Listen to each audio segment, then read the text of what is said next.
to slow those guys down? Probably have to stop the bus from getting to the stadium. That's probably the only way. But we're gonna do our best. We're gonna get out there and we're gonna go real hard, and we're gonna try to cut down the running lanes for them and tackle them. I think the biggest thing is these guys make people miss, and not just miss, but they can make you miss and they can run over you. So they run with speed, elusiveness, and power. So they're a tough combination for back. Really, the best backs that we'll face. And I thought the kid we played last week was good, but these guys are in a different category. You've been in the NFL so many years. Are these guys, do they look like NFL guys? Oh, yeah. They're NFL guys. Keep that right now. They're NFL guys. They are. Can you, differentiate between the two of them a little bit? Well, I think when you look at Ingram, really a powerful runner, really keeps his great pad level for a runner, hits the hole, one step, boom, can get downhill and get to full speed acceleration really fast. Same thing with Richardson, except the bigger thing, I think he's probably a little quicker, maybe a little more elusive than Ingram, but they both really outstanding backs, catch the ball well. They do everything. They're really complete backs. Yeah, but the challenge is stopping McElroy on top of that. What have you seen out of him on film, and what's the key to stopping him? Well, I think the key to stopping him is he keeps some plays alive with his feet.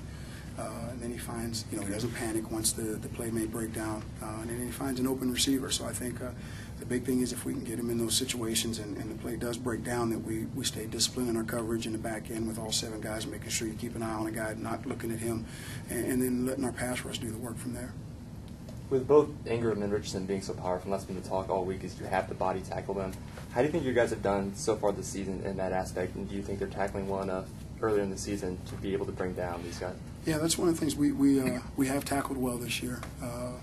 I think we're going to have our best tackling effort Saturday. Anything less than our best won't be good enough.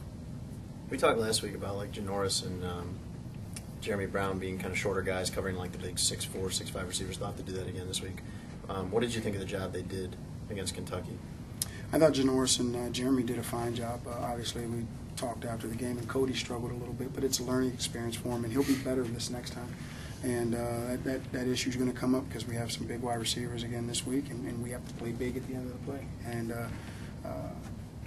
I expect that we'll do well. What was the main thing that you saw that you would like those shorter guys to do better this week against taller receivers? Well, I think that, and really was more, again, with Cody, was the fact there was a couple times he was in position, but he just thought, okay, I got to face guard the guy, when he really could have looked for the ball and actually made a play on the ball before it ever gets to him. And I think that's one of the issues. That, if you get into a jump ball with those guys because you don't have position, then you're probably going to lose it. But if you can get there and get in position to go make the play, then you have a chance to win. It's like beating